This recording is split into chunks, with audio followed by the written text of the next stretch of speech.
presented by Lovely Films Entertainment. एगो चुम्मा दो जान के तोरा सड़क तो भगवान के। एगो चुम्मा दो जान के तोरा सड़क तो भगवान के।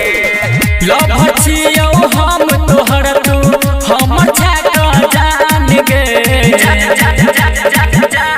के। लव छियो हम तोहर तू हम छक जान के। एगो चुम्मा दो जान के तोरा खुश रखतो भगवान के। एगो चुम्मा दो जान के तोरा खुश रखतो भगवान के। तोरा खुश रखतो भगवान के। एगो चुम्मा दो जान के तोरा खुश रखतो भगवान के। Lovely Films एगो चुम्मा दो Entertainment. जान के तोरा खुश रखतो भगवान के।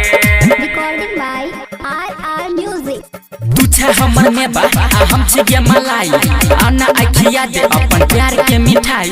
हम ही तो बनेबो तोरा अपन के लुगाई अपन के लुगाई अपन के लुगाई। सब बना में आबै छा तू हमारा सब दीना। तोरा बिना भेल जाइया मुश्किल जीना। तोरा बिना जीवो कोना लेना बात हमर मान गे। एगो चुम्मा दो जान गे तोरा खुश रखतो भगवान गे। एगो चुम्मा दो जान गे तोरा खुश रखतो भगवान गे। तोरा खुश रखतो भगवान गे। एगो चुम्मा दो जान गे तोरा खुश रखतो भगवान गे। एगो चुम्मा दो जान गे तोरा खुश रखतो भगवान गे। Recording by RR Music. होठवा तोहर लागे छो पनीर गे। उजर उजर गाल तोहर लागे छो खीर गे। हम छी तोहर डांस आ तू छा हमर हीर गे। तू छा हमर हीर गे तू छा हमर हीर गे।